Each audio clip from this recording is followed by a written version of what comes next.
Shooting లో master shot అనేది చాలా ఇంపార్టెంట్. నా ప్యాషన్ ని ప్రూవ్ చేసుకోవడానికి మా నాన్నతో చేసిన ఛాలెంజ్ లో ఇది day 22. Hi guys, this is Nitin from the set of. So he's our DOP. Say hi to the feedback. ఈ రోజు ఫీడ్బ్యాక్ వచ్చేసి చాలా స్లో పేజ్ లో చేసాం. మనం సెట్ డిజైన్ వేసుకోవడానికి అప్పుడే అయిపోయింది. తర్వాత నుంచి కూడా చాలా స్లోగా చేసాం. బట్ మనం ఎంతో కొంత ప్రోగ్రెస్ అయితే ఉంది. ఇలాగే కంటిన్యూ చేస్తే అయిపోతుంది. బట్ ఇంకొంచెం స్పీడ్ చేసుకొని రోజుని మొత్తం దాని తర్వాత యాక్టర్స్ కానీ కవరేజ్ ఇంట్లో కానీ మొత్తం ఒక పట్టు వస్తే అప్పుడు దాన్ని పెట్టి ఇంకా ముందుకు వెళ్ళచ్చు. Fine. Let's take feedback from the director and actors. VK.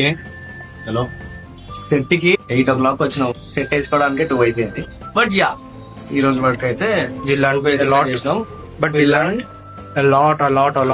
Hour mistakes. నేర్చుకున్నాం. నెక్స్ట్ టైం నుంచి will don't take that much time. Yeah today's shoot is bye guys. అలా ఆ రోజంతా మాస్టర్ కే ఫినిష్ అయిపోయింది. షెడ్యూల్ ప్రకారం రేపు ఈ పిల్లర్ తో షూట్ చేయాలి. అసలు పిల్లల్ని హ్యాండిల్ చేయడం అన్నది నాకు అస్సలు చేత కాని పని. షూట్ చేయక తప్పదుగా. ఆ పిల్లర్ తో షూట్ ఎలా చేసాం, అసలు ఏం ప్రాబ్లమ్స్ వచ్చాయి, వస్తే ఎలా ఎదుర్కొన్నాం, అసలు ఎలా ట్యాకిల్ చేసి ఆ షూట్ కంప్లీట్ చేసాం అన్నది ఈ సిరీస్ లో రేపు అప్డేట్ చేస్తాను. So stay connected.